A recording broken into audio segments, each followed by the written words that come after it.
Bismillahirrahmanirrahim. Assalamualaikum warahmatullahi wabarakatuh. Alhamdulillahi rabbil alamin. Wassalatu wassalamu ala rasulillahil karim Sayyidina Muhammadin al-amin wa ala alihi wa sahbihi ajma'in wa ba'd. Saudara-saudariku, semoga perbincangan kita melalui video ini menemui kita semua dalam keadaan sehat dan mulia di hadapan Allah Subhanahu wa Ta'ala.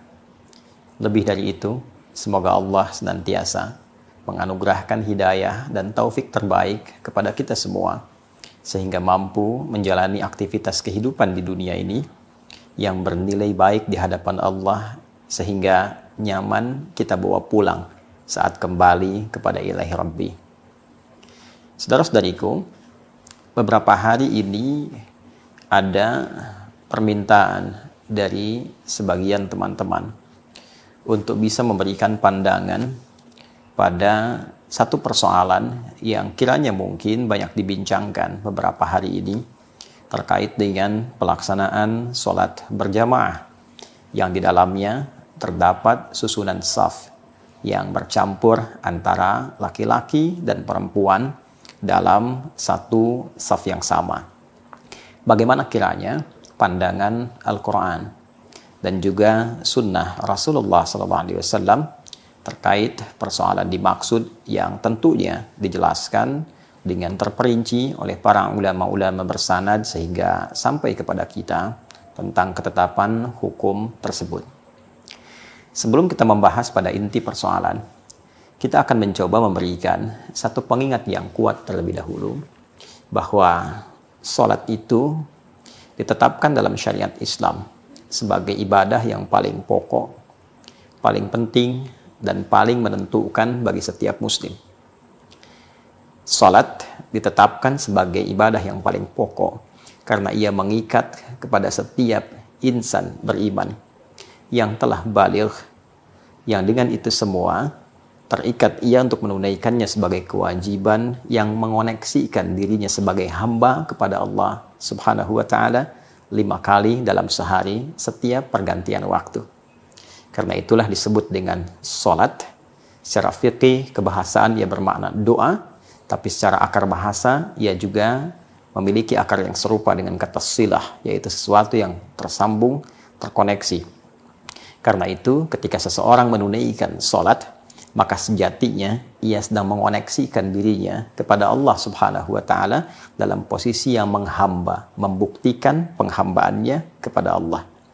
Untuk itulah ketika seseorang telah menyatakan Allah adalah Tuhan saya, asyhadu an la ilaha illallah, maka pembuktian kebertuhanannya dibuktikan lewat ibadah salat. Demikian isyaratnya di Quran surah ke-20 Thaha di ayat ke-14 itu. Innani anallahu la ilaha illa ana fa'budni wa aqimis salata li dzikri. Sungguh akulah Allah, kata Allah, yang tiada Tuhan selain aku. Maka buktikan kebertuhananmu kepada aku dengan menyembahku. Dan caranya dengan menunaikan salat agar terkoneksi denganku. Demikian Quran surah ke-20 Thaha ayat ke-14. Singkatnya, salat menjadi ibadah pokok karena ia adalah pokok iman yang membuktikan keberimanan kita, kebertuhanan kita kepada Allah Subhanahu wa Ta'ala. Karena itulah di Quran surah kedua Al-Baqarah di ayat ke-143, salat juga disebut dengan nama iman. Wa ma kana Allahu liyudhi'a imanakum. Dan Allah tidak akan pernah menyia-nyiakan salat yang kau tunaikan dengan keimananmu itu. Untuk itulah sekali lagi salat disebut sebagai bagian dari ibadah pokok untuk membuktikan keimanan kita dalam setiap pergantian waktu di setiap hari itu.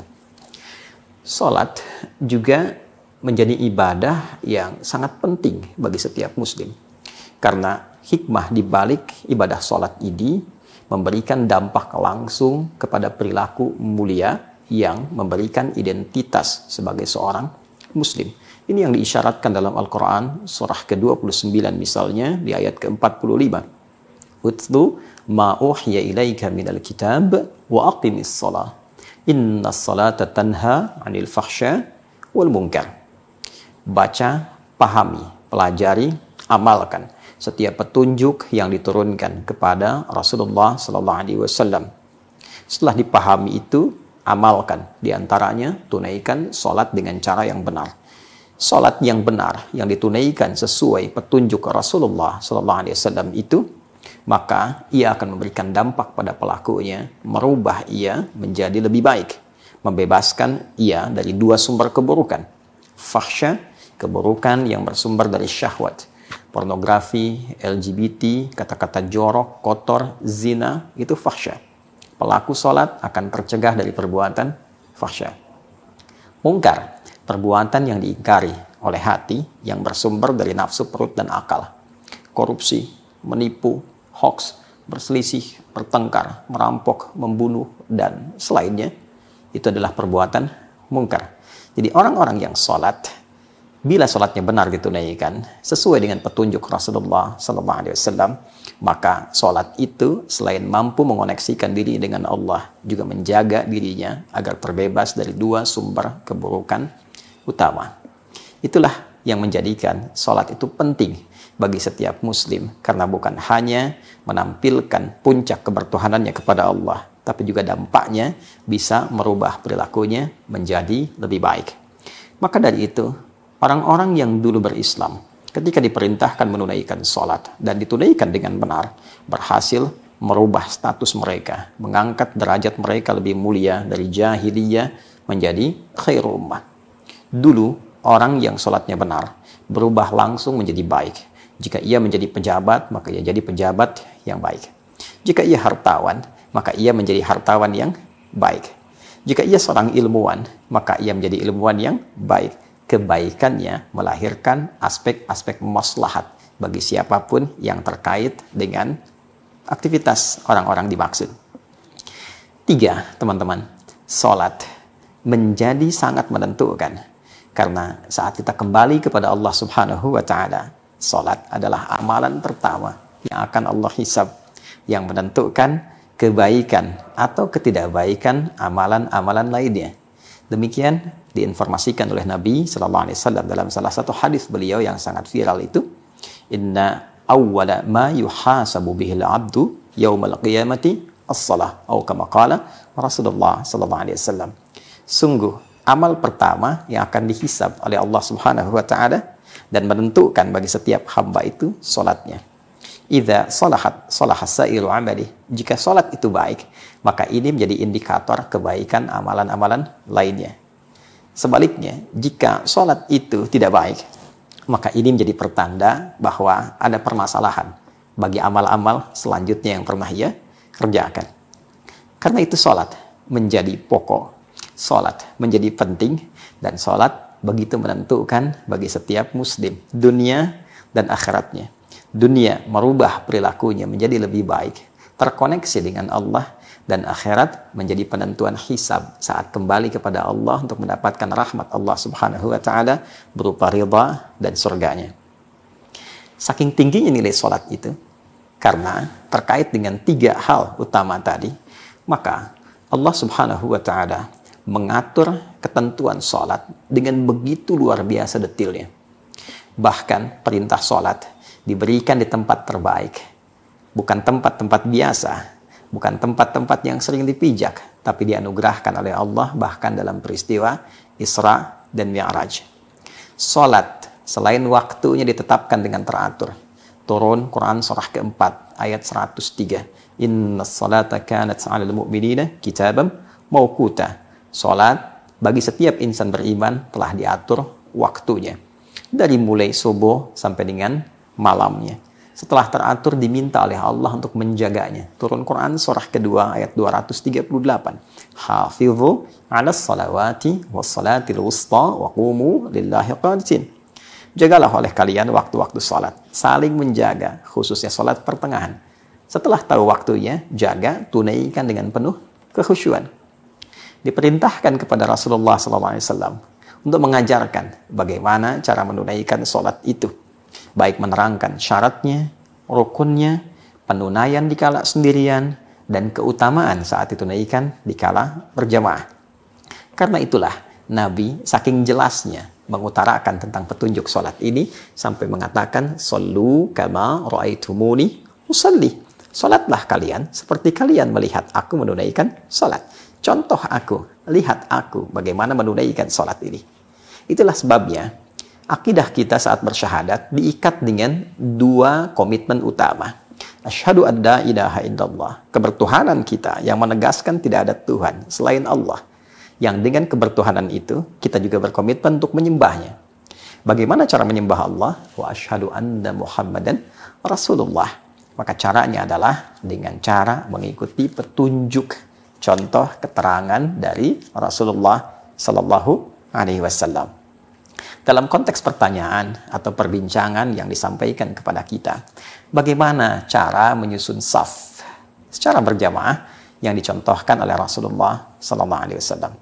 Teman-teman, kita bisa melacak itu diantaranya pada beberapa referensi, khususnya kitab-kitab atau buku-buku hadis yang memang merangkum keterangan-keterangan yang bersumber dari Nabi Muhammad SAW yang terlacak secara presisi, secara akurat, dengan otoritas yang sangat tinggi dari para penyampai-penyampainya, dengan akuntabilitas yang sangat terpercaya dan validitas dari penelusuran transmisi sanadnya dari sifulan sampai kepada Nabi Sallallahu Alaihi Wasallam.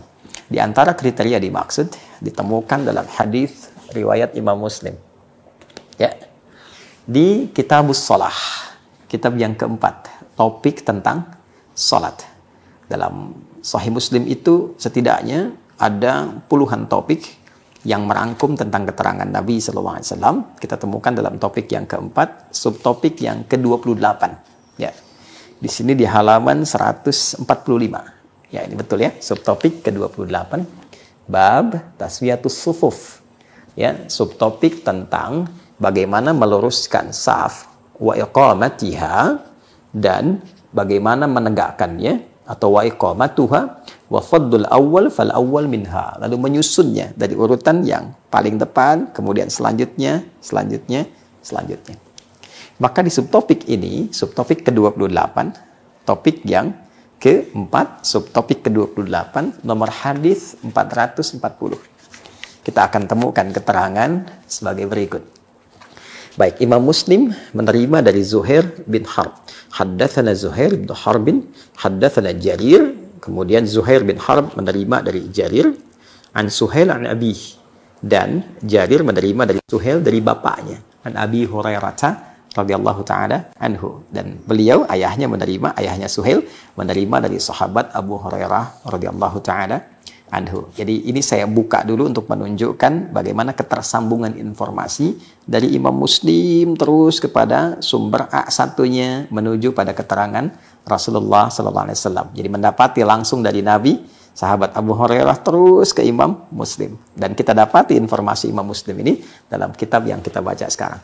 Itulah keindahan dalam Islam. Seluruh argumentasi beribadahnya bukan dikreasikan atas dasar keinginan-keinginan pribadi atau ditampilkan berupa rekayasa atau hanya buatan orang per orang, tapi semua sumbernya bersumber dari Rasul penyampainya yang diberikan petunjuk oleh Allah Subhanahu wa taala.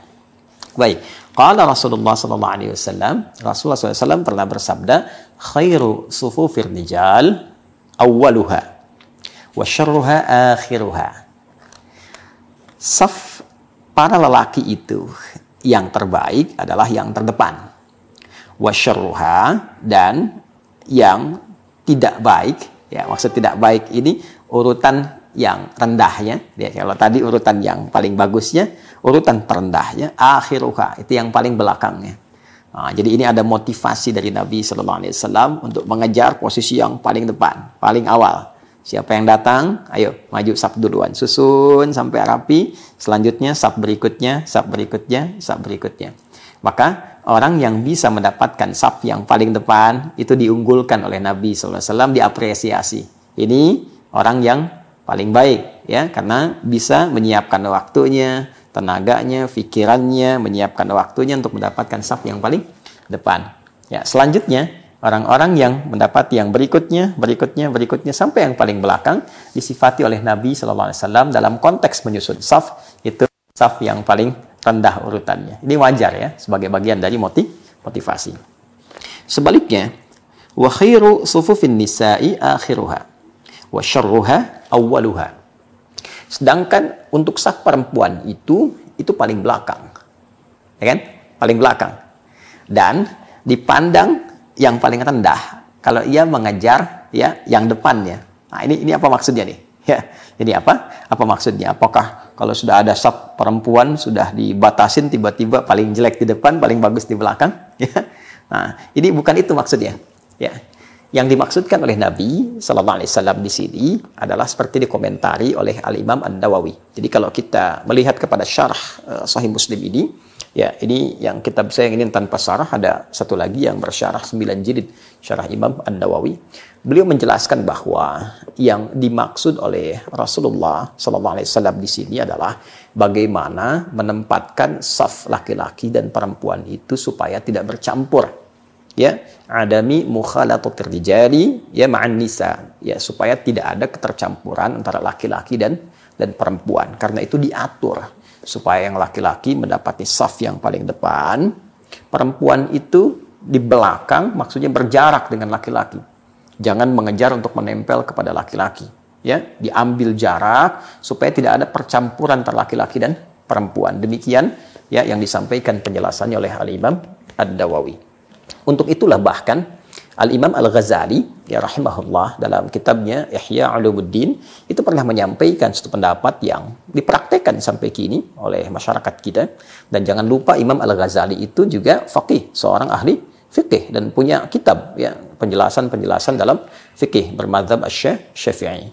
Baik, beliau berpendapat bahwa hendaknya dibuat satu pemisah ya, yang memisahkan antara saf laki-laki dengan perempuan, semacam hijab. Nah, itu kita praktekkan saat ini, ya. Dan apa di antara fungsi hijab itu melanjutkan pandangan Al-Imam An-Nawawi supaya tidak terjadi percampuran, bukan hanya percampuran secara fisikal, tapi juga percampuran secara non-fisik. Yang mungkin saja ketika terlalu dekat perempuan dengan laki-laki, yang perempuan bisa melihat ya gerakan laki-laki atau mendengar suara-suara dan sebagainya, ya sehingga dengan itu berpengaruh bukan hanya kepada kekhusyuan salat yang ditunaikan, tapi dalam beberapa kasus juga ya dikhawatirkan terjadi hal-hal yang tidak diinginkan ketika menunaikan salat. Ya, ada satu lagi yang ditekankan oleh Al-Imam Al-Mawardi. Beliau punya kitab diantaranya ada Al-Hawi Al-Kabir. Ya, berpendapat bahwa saking dijaganya pengaturan saf laki-laki dan perempuan supaya tidak ada terjadinya percampuran antara laki-laki dan perempuan, itu sempat disampaikan oleh beliau satu riwayat di era-era terdahulu yang meminta kepada para imam ya laki-laki tentunya, kemudian juga makmum laki-laki untuk diam sejenak ketika sholat telah usai supaya yang perempuan keluar terlebih dahulu. Itu sampai diatur bagaimana ketika sholat tuntas dikerjakan, yang imam makmum laki-laki diam dulu supaya yang perempuan keluar dulu, setelah selesai perempuan sejenak baru kemudian laki-laki keluar. Anda bisa bayangkan, jangankan di dalam sholatnya, pasca sholat pun ulama yang berpandangan dengan sangat hati-hati supaya tidak terjadi percampuran, supaya tidak terjadi terlihatnya mungkin aurat-aurat perempuan yang sekat-sekatnya terbatas. Laki-laki bangkit melihat ke belakang di tempat-tempat tertentu yang mungkin pembatasnya ya kurang tertutup, mungkin dengan tingginya tertentu, terlihat ada sebagian yang melepas mukenanya, ada sebagian yang masih mengenakan, ada sebagian yang mungkin aurat-aurat tertentu bisa tertatap. Itu Al-Imam Al-Mawardi berpikir sampai sejauh itu. Ya, bahkan dalam selesai sholat pun biarkan perempuan keluar terlebih dahulu, baru kemudian laki-laki.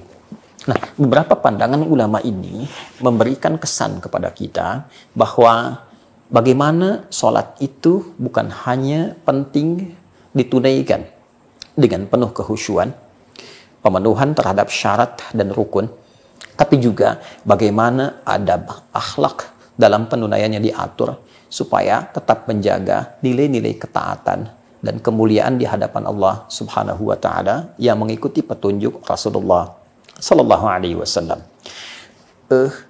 Ada beberapa kesan yang ditampilkan oleh para ulama kita yang melampaui zamannya, yang membahas kemungkinan-kemungkinan persoalan terjadi.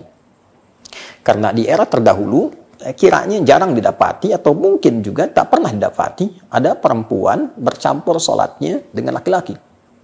Di era-era sahabat misalnya, tabi'in misalnya.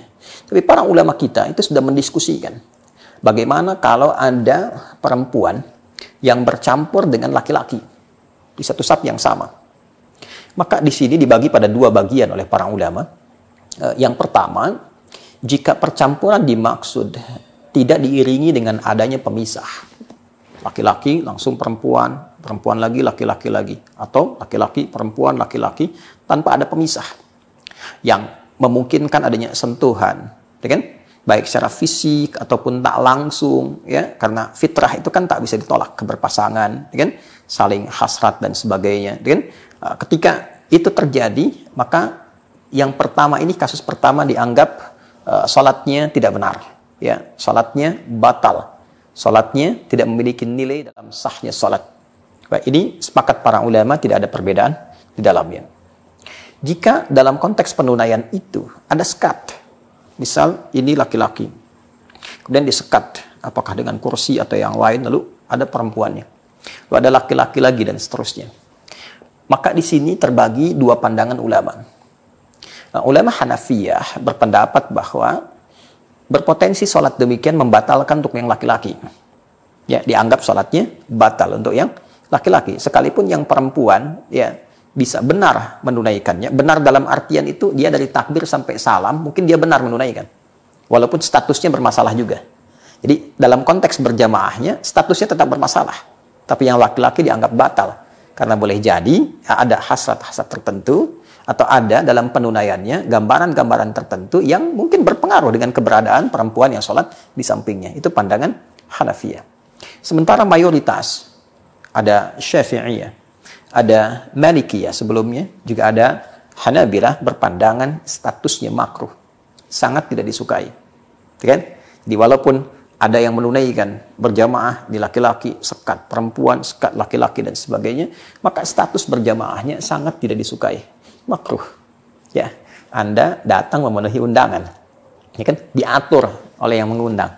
Ini laki-laki ya jalurnya, ini perempuan. Tiba-tiba ada perempuan merobos ke safnya laki-laki. Ya kan? Ke antriannya laki-laki.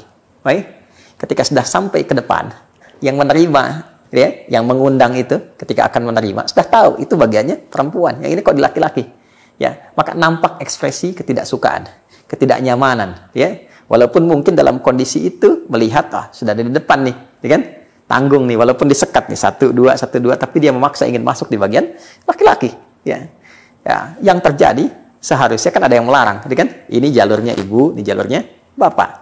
Tapi boleh jadi dalam kondisi tertentu, ada mungkin kondisi-kondisi yang merasa punya kedudukan tertentu. Ya kan? Oh, saya pengen ke sini aja. Saya pengen langsung ya bersalamannya lewat jalur bapak karena saya punya kedudukan. Ya, ini pejabat A, ini pejabat B. Sehingga yang ingin melarang petugas akan tak punya kuasa di situ. Ya, tapi tetap ketika menerima, ya, orang yang punya hajat untuk mengundang itu ketika menerima merasa tidak nyaman karena bukan tempatnya di situ. Sekalipun dia punya kedudukan, punya jabatan, namun telah diatur posisinya. Karena itu, Allah Subhanahu wa Ta'ala mengatur dengan detail bahwa orang-orang yang motivasi sholatnya didorong bukan sebagai penyembahan kepada Allah dengan tulus yang mengikuti petunjuk Rasulullah, tapi memiliki motivasi-motivasi lain dalam kreasinya, atau barangkali ingin menampilkan kedudukan, atau lebih daripada itu untuk misalnya dalam konteks kekinian dibahasakan dengan pencitraankah misalnya, ditampilkan hanya untuk menampilkan kondisi tertentu, maka itu dikecap dalam Al-Quran, tidak dibenarkan. Sehingga Allah memberikan pandangan yang langsung dengan firman-Nya, fawailul lil musallin alladzina hum an salatihim sahun alladzina hum yura'un. Demikian di surat Al-Ma'un itu. Maka ada potensi celaka bagi orang sholat. Ya, wail di situ dikecam, sesuatu yang tidak dibenarkan, melebihi tidak disukai. Ya, dikecam, kemudian ya dikecilkan, ya, dan dihinakan. Dalam konteks itu tidak dipandang, ya, diabaikan, tapi juga dikecam, ya, kecaman, ya. Ya, siapa orang-orang yang dikecam itu? Lil musallin, ada orang yang sholat tapi salah motivasi sholatnya. Alladzina hum an salatihim sahun, yaitu orang yang lalai dalam salatnya. Ya, siapa itu? Alladzina hum yuraun, yaitu orang-orang yang ingin dipandang oleh makhluk. Orang-orang yang ingin mengesankan citra tingginya. Orang-orang yang ingin menghadirkan pencitraan bagi dirinya. Salat seharusnya menampilkan penghambaan kita kepada Allah. Ingin dilihat Allah. Itulah ihsan. Ketika salat dilakukan, ingin dipandang makhluk, ingin dilihat makhluk, ingin dicitrakan makhluk, maka berubah dari penghambaan kepada Allah menuju sifat riya yang ingin diangkat oleh makhluk. Salat itu ibadah untuk bersujud. Sujud artinya merendahkan. Semakin kita merasa rendah, maka Allah meninggikan. Sebaliknya, ketika seorang menunaikan salat dan merasa dirinya tinggi, maka ia rendah di hadapan Allah. Fawailul lil musallin. Untuk itu, saudara-saudariku, yang ditampilkan ini adalah pencerahan. Bukan untuk memojokkan, bukan untuk merendahkan, bukan untuk mencela atau digunakan sebagai peluru untuk menghujam orang lain. Tidak. Ini justru untuk pencerahan kita semua supaya mendapatkan keterangan-keterangan jelas baik dalam Al-Quran ataupun dalam hadis-hadis Nabi Muhammad Sallallahu Alaihi Wasallam. Tentu setiap aktivitas telah dilatar belakangi oleh motivasi, mungkin juga memiliki argumentasi, tapi demikian pandangan para ulama yang disampaikan baik dari segi adabnya, runtutan dari dalil-dalilnya, argumentasinya, sampai sikap kita menghamba di hadapan Allah Subhanahu wa Ta'ala. Kita saling mendoakan, memberikan pencerahan yang meneduhkan, mengajak untuk mendapatkan siraman rohani yang mencerahkan. Yang dengan itu tentunya mudah-mudahan kita semua dimuliakan oleh Allah Subhanahu wa Ta'ala. Saya ingin menekankan sekali lagi, setiap orang itu punya hak untuk mendapatkan kebenaran dan kesolehan. Karena itu, bila pun ada kasus-kasus tertentu yang diduga tidak seperti pakemnya, tidak seperti idealnya, maka setidaknya kita belajar dari itu semua untuk saling memperbaiki, saling mengajak pada kebaikan, dan saling memberikan motivasi pada kemuliaan. Sekali lagi, semoga kita dijaga oleh Allah dalam kebaikan. Allah memuliakan kita selama berkehidupan dan mewafatkan kita sebagai hamba terbaik saat kita berpulang husnul khatimah. Demikian, subhanakallahumma wa bihamdika, asyhadu an la ilaha illa anta, nastaghfiruka wa natubu ilaik. Wa akhiru da'wana alhamdulillahi rabbil alamin. Assalamualaikum warahmatullahi wabarakatuh.